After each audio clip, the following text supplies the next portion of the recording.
오늘 말씀은 창세기 43장입니다. 지난 주일 본문부터 어제 또 어제 주로 주일과 어제 본문 위주로 말씀을 나누려고 하는데요. 우리 43장 13절 14절 두 절만 우리 같이 읽도록 하겠습니다. 43장 13절 14절 시작.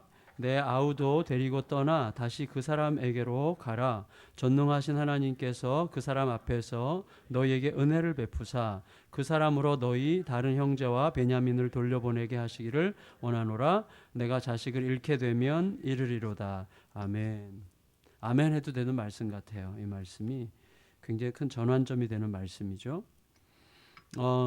우리가 요즘에 이제 맞닥뜨리고 있는 그 요셉의 형들, 야곱의 아들들의 그 삶의 모습에서 우리가 굉장히 답답함을 느낄 수 있는 상황들이 이어지고 있었어요. 막다른 골목 같은 상황이라고 할까요? 정말 어찌할 바를 모르겠는 그런 상황이 계속 펼쳐지고 있었습니다.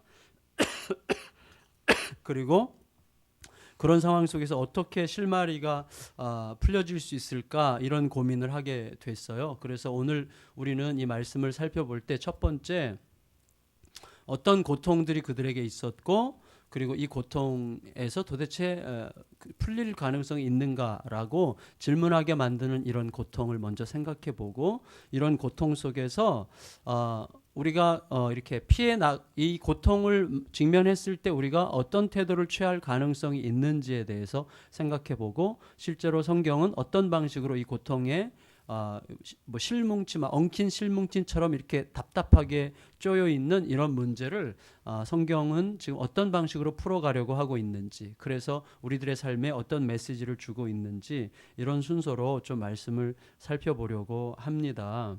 일단 우리가 이미 큐티에 하신 분들은 내용을 대략 숙지하고 계시기 때문에 대략 이제 생략할 건 생략하지만 핵심적인 고통의 내용들부터 좀 생각했으면 좋겠는데요. 일단 야곱의 아들들이 곡식 사러 갔다가 봉변을 당했잖아요. 전혀 생각지도 못하고 돈 주고 곡식 사오면 되는 이 단순한 이제 여정에서 갑자기 스파이 혐의를 이제 받은 거예요. 니네 정탐꾼이지 이렇게 나온 거죠. 총리가. 굉장히 당황스러운 거죠. 이게 도대체 무슨 일인가 이런 생각을 할 만한 상황인데 그런 과정에서 자기들의 형제 시므온을 볼모로 잡히고 이제 곡식만 가지고 이제 아버지께로 오고 있는 그런 상황이란 말이죠. 그 마음이 한없이 막막한 상황이죠. 아버지에게 무슨 말을 하겠습니까? 지금 곡식 사러 갔다가 형제 한 명 볼모로 잡히고 스파이 취급당하고 그리고 아버지가 아끼고 절대로 놔주지 않을 게 거의 분명한 베냐민 데리고 오라는 얘기를 듣고 지금 막막한 상태죠. 그러니까 막막한 상태 속에 지금 이제 가나안 땅으로 돌아오게 되었습니다. 그리고 이제 이렇게 두 가지 이야기가 겹칠 것 같아요. 곡식 사러 갔다가 형제 시므온을 볼모로 잡히고 형제를 애굽에 두고서 나머지 형제 9명만 돌아오는 그 여정에서 이들은 머릿속에 계속 자기들이 그 애굽 땅에 팔아버렸던 요셉을 계속 생각했겠죠. 이미 애굽에 있을 때 총리가 니네 정탐꾼이다 이렇게 얘기하고 그들이 막 상상도 못했던 당황할 만한 현실 앞에 있었을 때 자기들끼리 얘기할 때 제일 먼저 한 얘기가 요셉 이야기였거든요. 지금부터 20여 년 전에 우리가 한 그 못된 짓 그것 때문에 지금 우리가 이런 일 당하는 거 아니냐 하면서 막 서로 논쟁하고 막 원망하고 막 이런 분위기가 있었단 말이죠. 그러니까 그들이 딱 위기에 처했을 때 첫 번째 생각한 게 바로 그 사건이 20년 전 그 사건. 그러니까 그동안 얼마나 많이 이들이 요셉을 버린 사건을 얼마나 이들이 마음속에 깊은 짐으로 갖고 있었겠어요. 옛날에 제가 그런 얘기 했던 거 기억나세요? 골프장의 아이들. 골프장의 아이들이 3명인가 4명이 놀러 갔다가 장난으로 뒤에서 그 웅덩이 있는데 확 밀었는데 거기가 생각보다 깊어가지고 애가 빠져서 죽었거든요. 근데 친구들이 밀어서 죽은 건데 사실은 사람들이 왔을 때는 얘네들이 미끄러져서 죽었다고 얘기를 한 거죠. 자기들끼리 비밀을 지킨 건데 이게 안 지켜지는 거예요, 비밀이. 그러니까 비밀을 지키려고 입을 다물기로 했는데 한 아이는 학교를 못 가고 한 아이는 정신과 병원 가고 뭐 이렇게 돼서 3명이 다 엉망이 됐다는 거죠, 인생이. 이게 실제인데 그럴 수밖에 없는 거예요. 친구를 죽인 그 엄연한 사실을 감추고 살 수가 없어요. 적어도 그 양심이 이상하지 않으면 이 형들이 동생을 팔아먹은 것에 대해서 아버지에게 아직도 비밀로 하고 있고 자기들 사이에서도 절대로 언급하지 않기로 했지만 자기들이 정말 생각지도 못했던 어려움에 딱 처하자 정말 이거 무슨 일이지? 이런 막 봉변을 당하자 갑자기 떠오른 얘기가 이제 사건이 바로 그때에 20년 전, 20여 년 전, 20년이건 22년이건 그때에 자기들이 요셉을 잔혹하게 팔아먹은 그때 그 요셉의 눈빛 그들이 뭐라고 그랬습니까? 총리 앞에서 자기들끼리 말할 때 그때 그가 애걸할 때 우리가 그를 버리지 않았는가. 그 애걸하는 눈빛을 기억했겠죠. 그가 막 소리 지르면서 형들 나를 버리지 말아요 라고 얘기했던 그런 상황을 기억해내면서 이들이 지금 마음속에 그 짐으로 있는데 이제 그 애굽에 갔다가 돌아오는 길인데 시므온을 애굽에 두고 올 수밖에 없는 거죠. 볼모로 잡혔어요. 그러니까 시므온 자기 형제 시므온을 두고 오는 이 사건에다가 지금 옛날에 자기들이 저질렀던 그 요셉을 버린 사건 두 가지가 오버랩되면서 두 가지가 겹쳐지면서 이제 너무 힘든 상황 속에 지금 이들이 오고 있는 것이죠. 한 번도 비밀을 발설하지 않았던 꼭꼭 숨겨두었던 그 사건이 이제 수면 위로 서서히 올라오면서 이제 부대끼기 시작하는 거죠. 막 부대끼는 거죠. 비로소 이제 20년간 눌려있던 문제가 막 부글부글 이제 올라오기 시작하는 것이죠. 그런데 성도 여러분, 이거는 이 요셉의 형제들에게 상당히 잔인한 압박이 될 수도 있지만 사실은 영적으로는 우리가 알고 있어요. 자신들이 그동안 감추어두었던 모순, 거짓, 악함에 대한 고백의 기회죠. 자백의 기회죠. 정면으로 승부낼 수 있는, 맞닥뜨릴 수 있는 기회죠. 물론 힘들지만, 잔혹할 만큼 힘든 시간이지만 그런 기회로 사용될 수 있는 것이죠. 우리가 알고 있어요. 뭐냐면 오랜 세월 동안 꽉꽉 막혀있던 정말 엉키고 또 엉켜가지고 도대체 이 문제 해결될 수 있을 것인가라고 생각했던 어떤 문제를 풀어가는 딱 과정은 딱 하나예요. 정면으로 마음의 균열이 일어나면서 그 마음의 균열을 통해서 새어나와야 될 것이 새어나오는 과정을 통해서만 그런 문제가 우리가 직면되고 해결이 되는 거거든요. 제 평생의 떨림은 저희 아버지였거든요. 아버지. 제 이복 동생을 만들고 그리고 평생 책임지지 않은 아버지에 대한 증오심이 저희 가정에 꽉 차 있었거든요. 제 형제들 안에. 제가 목회를 정상적으로 하려면 아버지를 용서해야 되는데요. 아버지를 찾아가서 용서를 선포하는 게 너무너무 힘든 거예요. 진짜. 너무너무. 근데 이제 이게 그 이전에 이미 그게 괴로움이 계속 있으니까 계속 내 안에서 부정적 증상들이 많이 나와요. 나도 모르게 정죄적이 되고 판단하게 되고 자꾸 비난하게 되고 또 아버지 비슷한 사람만 보면 막 그렇게 속에서부터 욕을 하고 있는 저를 발견하게 되는 것이죠. 그러면서 하나님께서 계속 압박하시는 거죠. 막 압박을 하세요. 그래서 그냥 에라 모르겠다 그러고 당진에 그때 사셨는데 찾아가서 그냥 정말 저도 황당할 만큼 그냥 무조건 찾아 들어가가지고 아버지한테 왜 그랬어요? 이렇게 제가 따졌어요. 아버지 왜 그러셨어요? 막 따졌어요.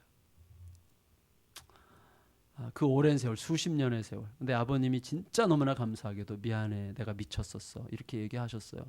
그 순간요 그냥 눈 녹듯이 사라지는 그 수십 년간의 분노와 증오가 눈 녹듯이 사라지더라고요. 한번 이렇게 부딪혀야 되는 거예요. 이게 뭔가 이렇게 균열이 나가지고 글로 싹 새나가는 뭔가 시간이 있어야 되는데 지금 요셉의 형들에게는 지금 굉장히 심각하게 압박하는 시간이지만 기회죠. 지금 기회가 오고 있는 중이죠. 이게.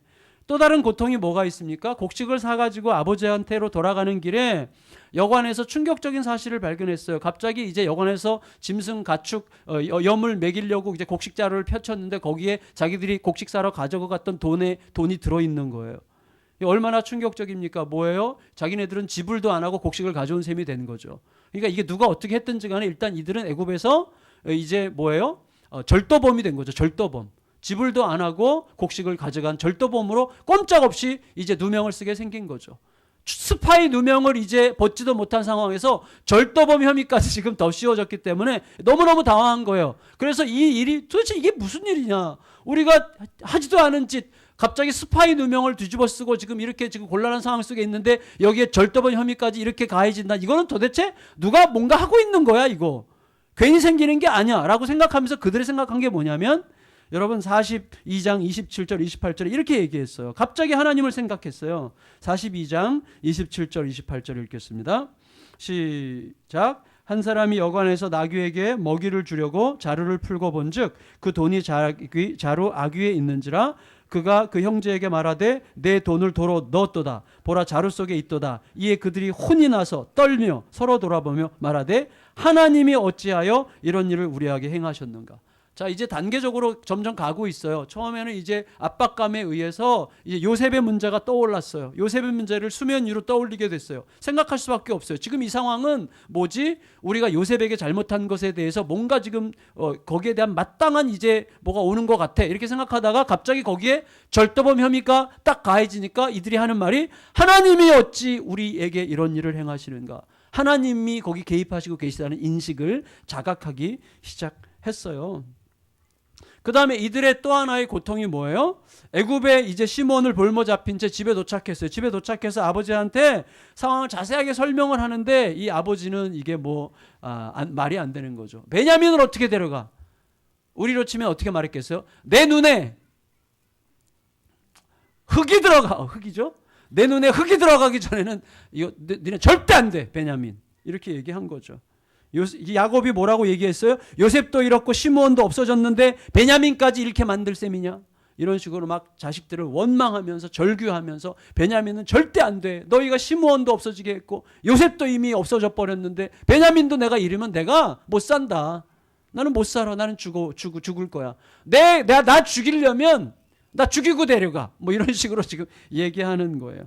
그러니까 이 요셉의 형제들이 갑자기 어떤 조치도 취할 수 없는 갑자기 엄청난 무능함에 빠진 거죠. 이 상황에서 이제 맏아들 르우벤이 이제 아버지를 설득하잖아요. 내 두 아들을 담보로 내 아들의 목숨을 걸 테니까 아버지 베냐민 나한테 맡겨주시면 내가 가서 시몬도 데려오고 베냐민도 다 데려올 거니까 아버지 이렇게 해주세요라고 말했지만 굉장히 희생적으로 말한 것 같지만 사실은 르우벤은 그렇게 말할 처지가 아니죠. 이미 아버지가 가장 사랑하는 아버지의 아내 라헬의 여종 빌하의 침상을 더럽힌 여인이 이 남자가 르우벤이 빌하와 잠자리를 같이 해놓고 어떻게 아버지에게 그렇게 아버지를 모욕해놓고 아버지한테 그런 말을 할 처지가 못 되죠. 그러니까 씨도 안 맥히는 거예요.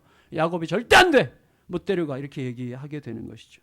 그에 따라서 이제 형제들은요 베냐민을 데려와야만 정탐꾼 혐의에서 혐의를 풀어주겠다고 압박했던 애굽 총리의 명령과 어떤 경우에도 베냐민을 절대 데려갈 수 없다고 하는 이 아버지의 이 강력한 절규 어린 저항 이 사이에 딱 갇혀 있게 된 거죠. 베냐민 안 데리고 오면 너희 곡식도 못 사고 너희는 스파이로 확실해지는 거고 시므온 어떻게 될지 모른다. 이런 압박이 한쪽에 있고 이쪽에서는 베냐민 절대 내 목에 칼이 들어와도 못 데려가. 이 두 가지 사이에서 이제 이 형제들이 갇혀 있는 거죠. 완전한 무능함. 그거는 우리는 지금 굉장히 익사이팅하게 이렇게 물론 저만 혼자 익사이팅한 것 같아요. 여러분들 별로 익사이팅하지 않으시죠? 익사이팅 하세요, 이성만 지사님?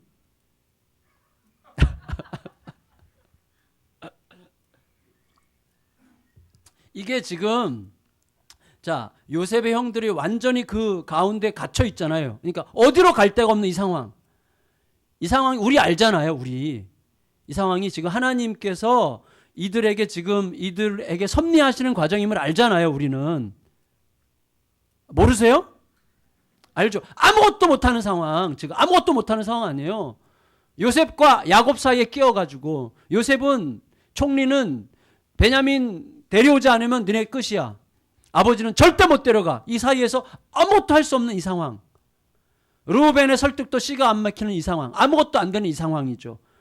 꼼짝달싹 할 수 없는 이 상황이 우리에게는 뭐예요? 지금 우리는 관찰자적 입장에서 독자의 입장에서 이게 뭐예요? 기회잖아요. 기회. 하나님이 지금 압박해서 이들을 이제 무장 해제시키고 이들로 하여금 하나님 앞에 엎드릴 수밖에 없게 하는 그리고 이 모든 상황에서 하나님께 새로운 일을 시작하시려고 하는 기회라는 게 너무나 틀림없죠. 맞죠? 대답하기 싫어요. 자, 맞죠? 아멘. 우리 너무 아멘을 안 하는 편이에요. 물론 제가 교육을 잘못 시켜서 그런데. 근데 여러분, 내가 그 상황일 때는요, 안 되는 거예요. 그러니까 우리가 그 상황일 때 그게 보여야 되는 거예요. 내가 요셉의 명령과 야곱의 저항 사이에 갇힌 것 같이 아무것도 할 수 없는 상황일 때 이게 기회라고 우리가 지금 독자로서 말하고 있는 그 시선이 내가 그 상황 속에 있을 때 볼 수 있는 거여야 되는 거죠. 그게 신앙이죠. 근데 우리는 그런 상황 속에 들어가면 진짜 어쩔 줄 몰라 하지 않습니까? 이 무능함이 아름다운 거예요. 그래서 영적으로는 항상 무능함이 아름다운 거죠. 제가 이렇게 여유 있는 척하면서 말하다가 저도 그런 상황 속에 들어가면 아마 난리 날걸요. 저도 막 심지가 타면서 막 이럴 수도 있을 것 같아요.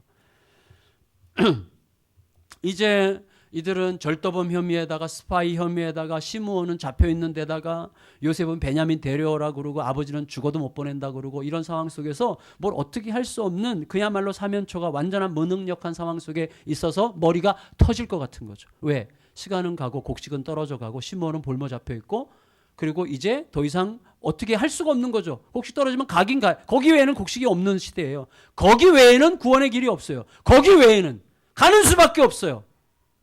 근데 갈 수는 없어. 이런 상황이야. 가지 않으면 죽는 건데 가지 못하는 상황. 이런 상황이에요. 지금 형제들에게. 여러분 이런 상황은 종종 우리가 겪게 되는 현실이에요. 이 땅의 실제 현실이라고 생각합니다. 저는 하나님 없이 살아가는 현실이라고 생각해요. 하나님 없이. 사실 이 땅을 살아가는 모든 사람들이요. 사실 정말 깊이 진지하게 자기 인생을 진실하게 생각하지 않으려고 애쓰기 때문이거나 너무 바빠가지고 생각할 겨를이 없거나 그렇지 정신 똑바로 차리고 생각해 보면요. 이 땅에 하나님 없이 살아가는 모든 사람들이 이 상황 속에 갇혀 있다는 사실을 알게 될 거예요. 시간은 계속 몰아가죠. 아까도 보니까 제가 오늘이 5월달이라는 게 갑자기 너무 이상한 거 있죠. 진짜 그저께 1월달이었는데 어떻게 5월달이 벌써 왔죠? 이렇게 계속 우리 몰려가고 있는데 이걸 의식을 안 하는 거죠. 몰려가고 있어. 지점은 정해져 있어. 우리가 갈 지점은 정해져 있단 말이에요. 끝이 있어요. 끝이. 막 밀려가고 있는 중이에요. 이걸 의식하지 않아서 그렇지 우리는 피할 길이 없는 인생을 사는 거예요. 피할 길이 없는 인생. 이건 내 기회인데 피할 길이 없는 인생을 생각할 겨를 없이 그저 눈앞에 보이는 손에 잡히려고 하는 어떤 욕망을 쫓아서 정말 급하게 달려가고 있기 때문에 진짜 자기 영혼에 대해서 책임 있는 생각을 못할 뿐이지 실제로는 정말 정신 똑바로 차리고 생각하면 우리 모두가 다 요셉의 명령과 야곱의 저항 사이에 있는 사람들이에요. 안 가면 죽는데 갈 수도 없는 상황이에요. 그거예요, 우리가. 죽음을 넘어서지 않으면 끝나는 거예요. 인생은 아무 의미가 없는 것인데 죽음으로 지금 향해 갈 수밖에 없는 상황이죠. 여러분, 머리가 터질 것 같은 거죠. 그러면 머리가 터질 것 같은 상황의 핵심이 뭐예요? 왜 지금 야곱의 아들들, 요셉의 형제들이 머리가 터질 것 같습니까? 이유가 뭐예요? 두려움 때문이죠. 머리가 터질 것 같은 상황의 근본 이유는 항상 두려움입니다. 두려움. 두려움의 근본이 뭐예요? 1차적으로는 막막한 현실 때문에 생기는 두려움이지만 그 막막한 현실 뒤에 두려움을 느끼게 하는 그 뒤에 있는 게 뭐예요? 믿지 못함이죠. 믿지 못함. 야곱은 지금 아들들을 믿지 못하고 아들들은 동생 요셉에 대해서 아버지한테 솔직하게 고백할 경우에 아버지한테 맞아 죽거나 아버지로부터 용납받지 못할 것이 분명하다고 생각하기 때문에 아버지를 못 믿는 거죠. 용납할 수 있을 가능성이 없는 아버지. 못 믿죠. 아버지는 아들을 못 믿고 아들들은 아버지를 못 믿기 때문에 이 못 믿는 믿음 없음 사이에서 두려움이 계속 재생되는 것입니다. 그게 삶이에요. 우리들이 왜 그렇게 불안해하고 두려워하고 그렇습니까? 못 믿어서예요. 다 못 믿어서. 진짜 못 믿어서. 물론 못 믿게끔 하니까 못 믿지. 그렇죠?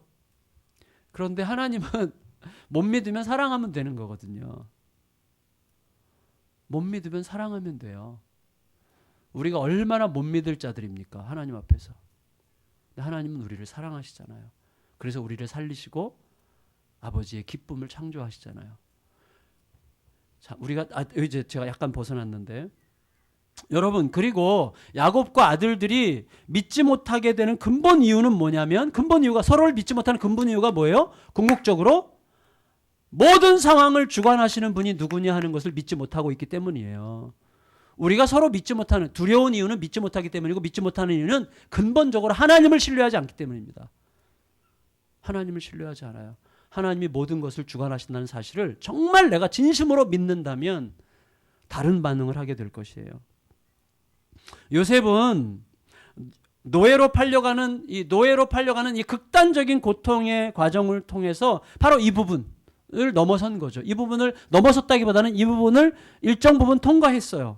하나님이 아니시면 죽는다. 오직 하나님만이 희망이시다. 이 진실을 확고하게 확인하는 은혜를 힘입었기 때문에 훨씬 더 극단적으로 서럽고 극단적으로 비참하고 극단적으로 힘들고 두렵고 불안하고 외롭고 그렇게 비참할 수 있는 상황에서도 지금 요셉이 훨씬 더 힘들죠. 요셉이 훨씬 더 사면초가고 요셉이 훨씬 더 절망적인 상황이었죠. 그렇지만 그 모든 상황을 뚫고 나갈 수가 있었어요.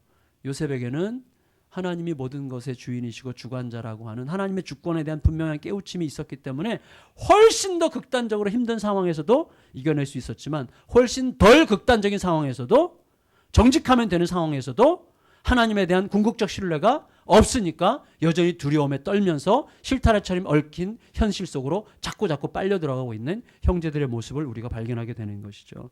이런 상황에서 예측할 수 있는 해법은 둘 중에 하나예요. 둘 중에 하나. 첫째, 회피. 둘째, 정면 승부죠. 모든 상황에 대해서 우리는 딱 이 둘 중에 하나예요. 회피한다, 정면 승부한다. 자, 상황을 회피하는 길은 두 가지예요. 또 첫째, 이대로 버티다 죽는다. 회피죠. 애굽에 가야죠. 거기 시므온이 있는데 살리러 가야죠. 그리고 정말 죄책감이 들면 애굽에 전단지 만들어가지고 전단지 500만 장 만들어서 풀어가지고 요셉 찾아야지. 정말 죄책감이 든다면 찾아야지 요셉을. 정면 승부를 내야 되는데 안 하려고 하고 회피하면 첫째는 뭐예요? 이대로 굶어 죽겠다. 둘째, 도둑질해서 먹는다. 그거죠. 도둑질해서 먹는다. 둘 중 하나예요. 여러분 도둑질해서 먹으려면 어떻게 해야 돼요? 변장하고 가야죠. 애굽에. 요셉이 베냐민 안 데려오고 만나주지도 않을 건데 변장하고 이렇게 뭐 칠하고 가서 이제 곡식 사러 가야죠. 변장하고 가든지. 또 어떻게 해야 됩니까? 시므온도 탈옥시켜야죠. 그러니까 변장하고 거짓말하고 또 탈옥도 시키려면 상황이 굉장히 복잡해지죠. 엄청난 대가를 치러야 될지도 모르죠. 그리고 변수가 너무 많아. 어디서 무슨 일이 생길지 아무도 몰라. 게다가 가능성도 너무나 희박해요. 무슨 일이 생길지 어떻게 알겠어요? 그러나 만에 하나 그렇게 해서 완벽하게 성공했다. 곡식도 얻었고 시므온도 빼냈어요. 그럼 어떻게 되죠?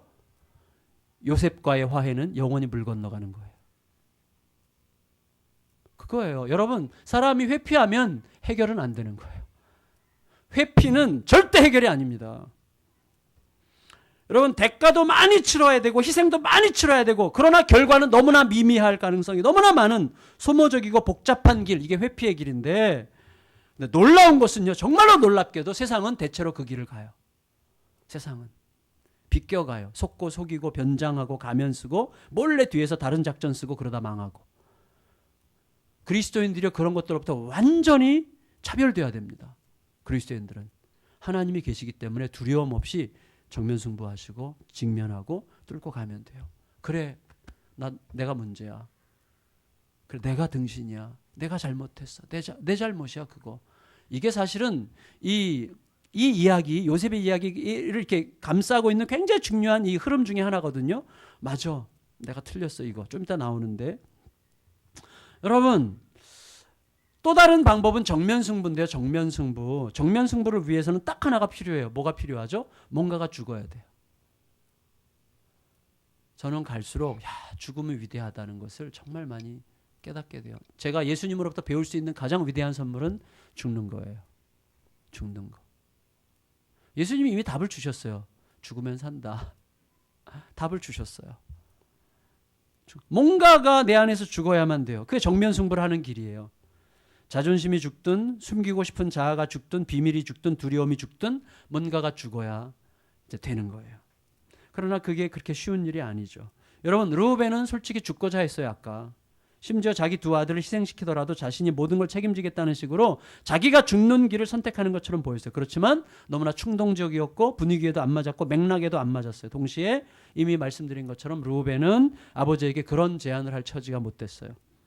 그의 말이 아버지 귀에 들릴 리가 없어요. 그러니까 아들들 중에 대신 누군가가 아버지에게 이실직고 했다면 어떻게 됐을까? 아버지, 저희가 정말 요셉 20년 전에 죽일래다가 팔아먹었거든요. 아버지 용서해 주세요. 그럼 어떻게 됐을까요? 아마 야곱이 거기서 아마 살인 났을지도 모르겠어요. 아무도 모르죠. 그거는. 좋은 방법일지 아닐지는 아무도 모르겠어요. 제 생각에는 아마도 활활 타오르는 불안 분노의 불길에 화약을 던지는 셈이 되지 않았을까 이런 생각이 듭니다. 정면 승부도 사실 절대 쉬운 게 아니에요. 따라서 왜냐하면 그런 말 하면요, 베냐민 데려가는 일은 이제 물 건너가는 거죠. 아버지가 어떻게 베냐민을 내주겠어요? 이놈 죄송해요.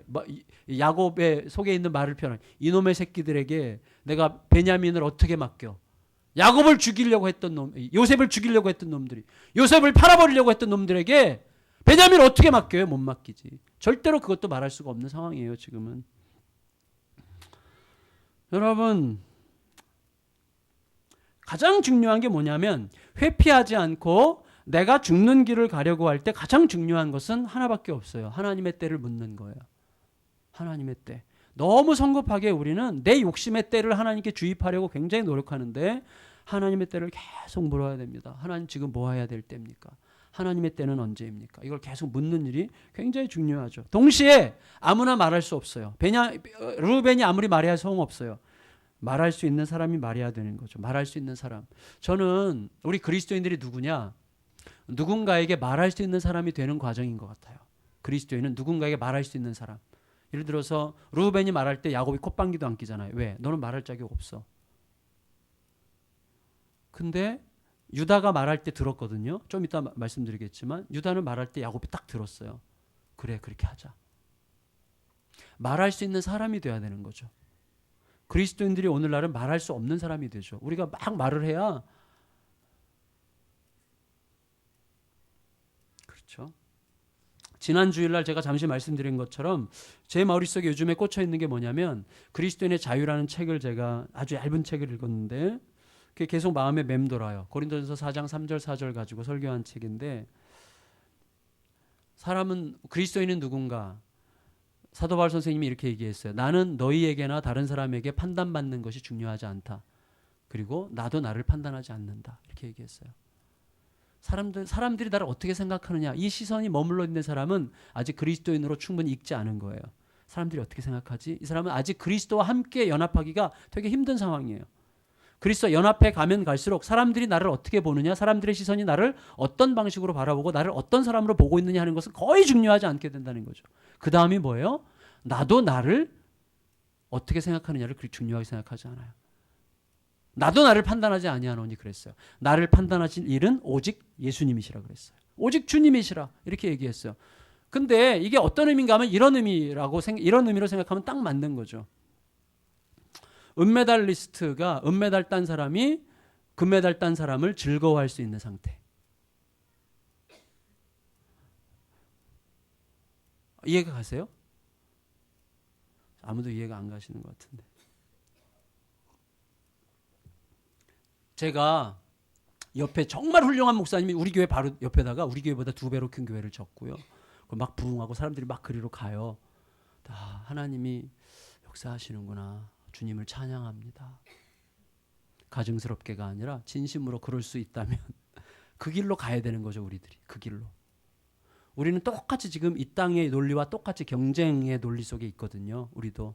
그리스도인은 누구냐? 다른 사람들에게 판단받는 게 중요하지 않고 지금 하나님이 나를 어떻게 생각하시느냐만 중요한 자인 거죠.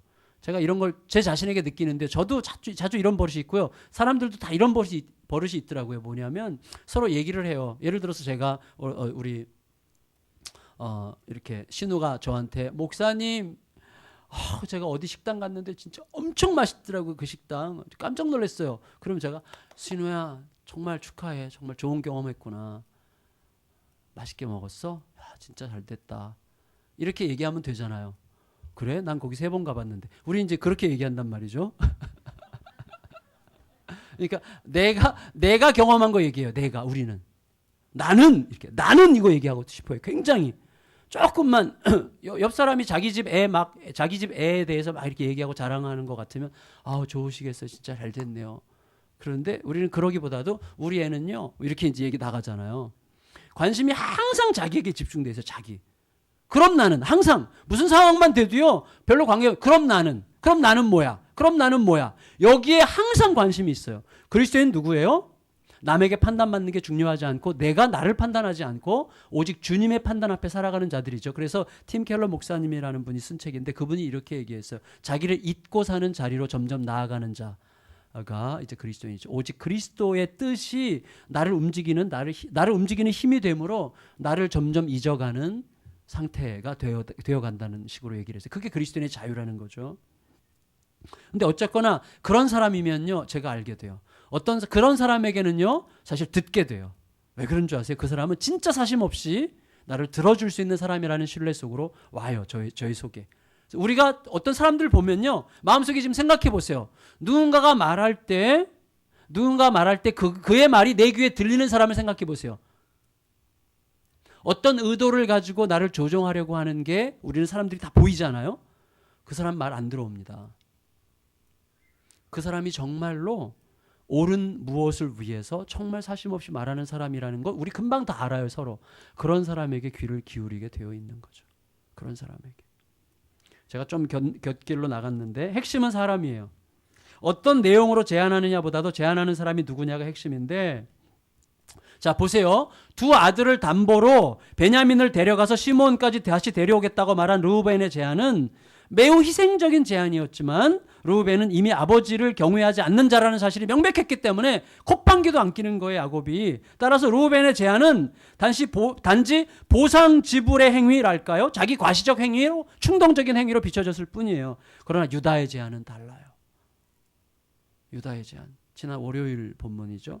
지난 월요일 새벽에 강문구 목사님 설교하실 때 제가 수요 예배 참조하려고 월화수 이제 새벽 설교를 들었어요. 왜냐하면 중복되지 않게 하려고. 월요일 날 그런 얘기를 했어요. 유다의 제안이 왜 야곱에게 통했는가? 같이 아들을 잃어버린 자들끼리였기 때문이라는 거죠. 지금 요셉을 잃어버린 야곱, 그리고 베냐민도 잃을 것 같은 두려움 속에 있는 야곱에게 오직 유다의 말은 통할 수 있었던 게, 유다는 이미 두 아들을 잃은 상태죠. 사실은 이 아들 이름이라는 주제가, 제가 지난주 토요일 날 말씀드렸죠. 이 요셉의 이야기에서 아들을 잃어버린 아들 혹은 아들을 잃음이라는 주제가 굉장히 중요한 주제 중에 하나예요. 야곱은 요셉을 잃었어요. 유다는 두 아들을 잃었어요. 형제들은 시몬을 잃었어요. 그리고 이제 야곱은 베냐민을 잃게 될까 두려워하고 있어요. 요셉을 팔아버린 형제들은 이제 베냐민을 어떻게 대하느냐에 따라서 자기들의 중심을 확인해야 되는 상황이에요. 그래서 오늘 큐티 본문은 뭐예요? 오늘 큐티 본문, 요셉이 자기 형들이 다 왔을 때 이제 특별히 자기가 쓰는 은잔을 동생 베냐민의 자루에 사환을 시켜서 넣게 함으로써 베냐민을 볼모로 잡죠. 이유는 뭡니까? 이제 자기를 팔아버린 형들이 자기 동생 베냐민을 어떤 방식으로 대하느냐를 보고 싶은 거예요.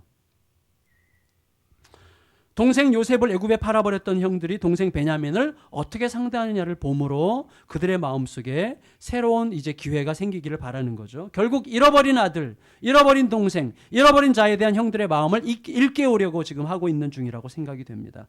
그리고 이 모든 마음들 뒤에는 뭐가 있어요?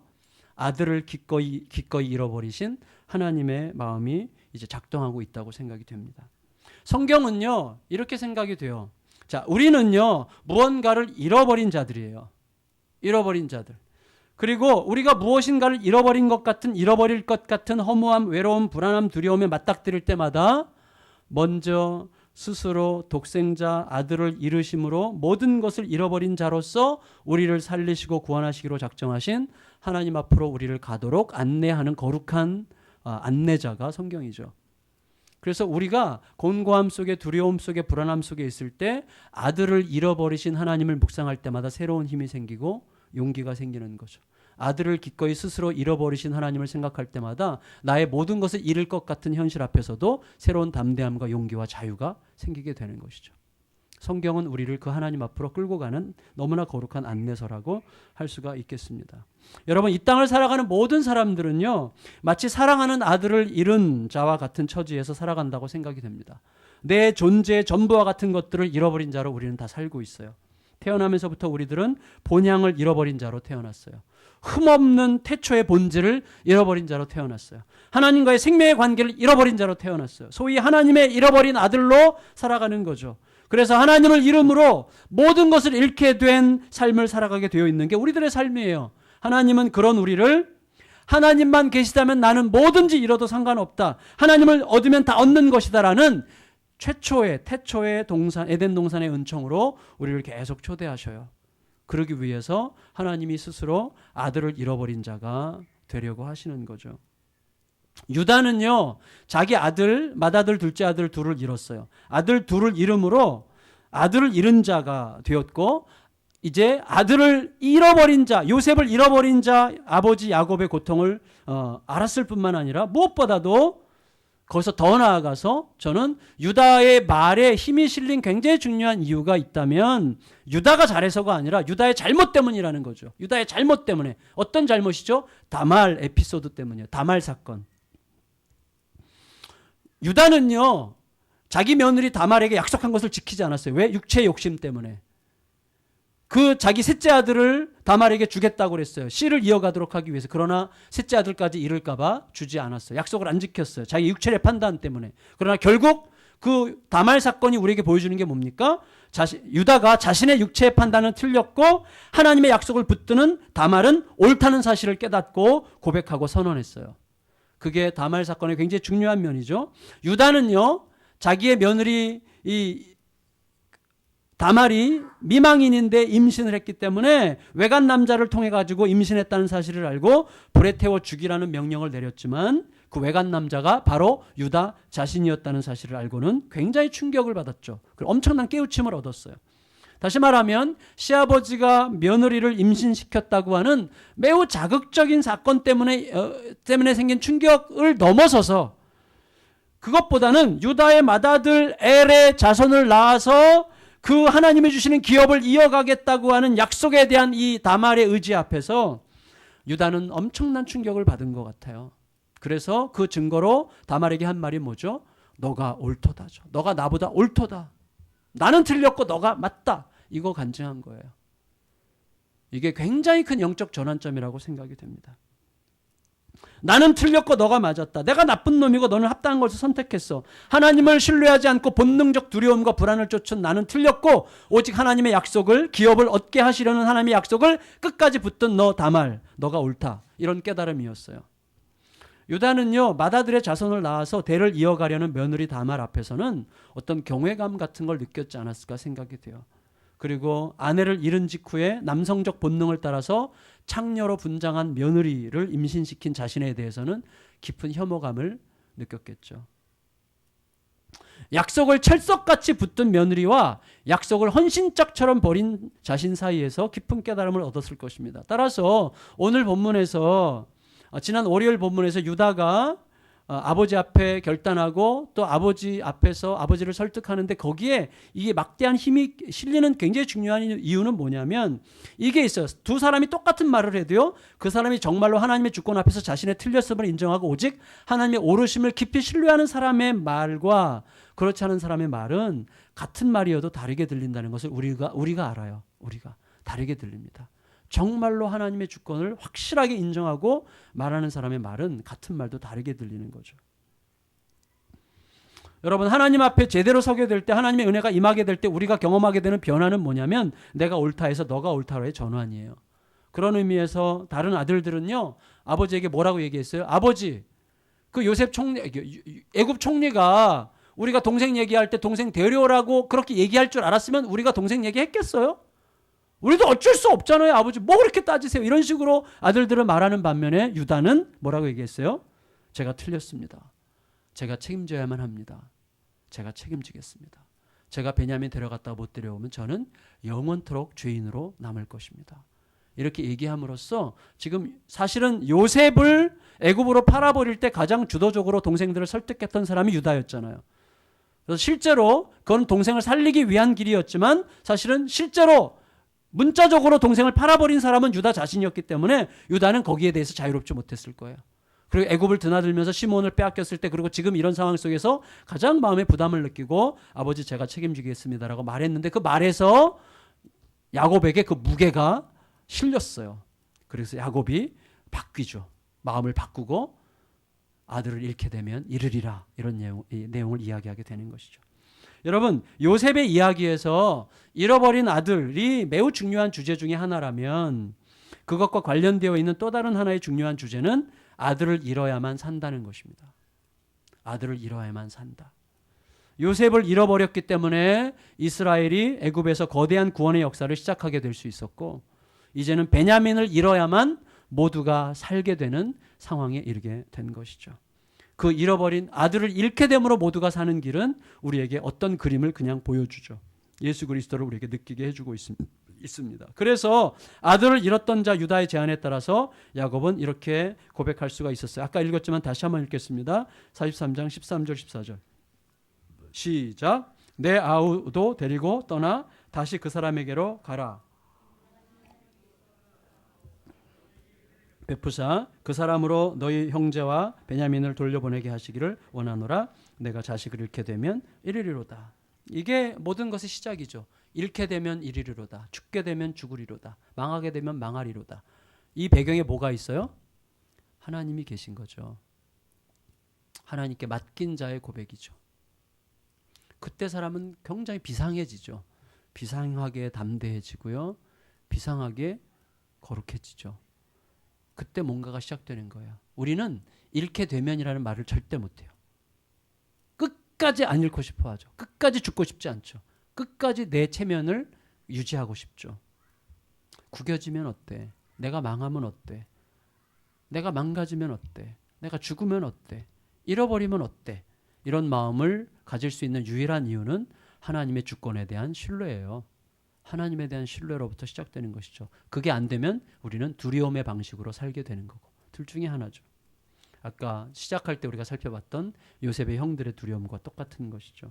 아들을 잃었던 자 유다의 설득을 통해서 야곱은 이제 모두를 살리기 위해서 베냐민을 잃기로 작정합니다. 잃으면 잃으리라. 그것은 현실에 대한 두려움을 더 이상 붙들지 않기로 오직 하나님을 신뢰하기로 작정한 거죠. 잃으면 잃으리라, 죽으면 죽으리라. 거기에는 하나님의 주권에 대한 떨리는 신뢰가 담겨 있어요. 그리고 그 떨리는 신뢰에는 더 이상 현실을 두려워하는 마음을 섬기지 않겠다는 결단이 들려 있는 것이죠. 현실을 두려워하는 마음을 섬기지 않겠다. 이런 이별 선언이죠. 그는 이제 현실에 대한 두려움에서 점차 멀어지기 시작할 거예요.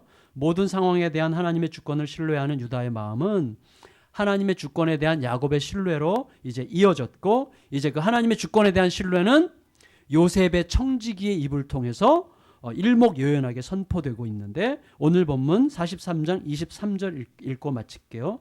43장 23절 시작. 그가 이르되 너희는 안심하라, 두려워하지 말라. 너희 하나님 너희 아버지의 하나님이 재물을 너희 자루에 넣어 너희에게 주신 것이니라. 너희 돈은 내가 이미 받았느니라 하고 시므온을 그들에게로 이끌어내고. 자, 여기서 그가 이르되에서 그는 요셉의 청지기예요.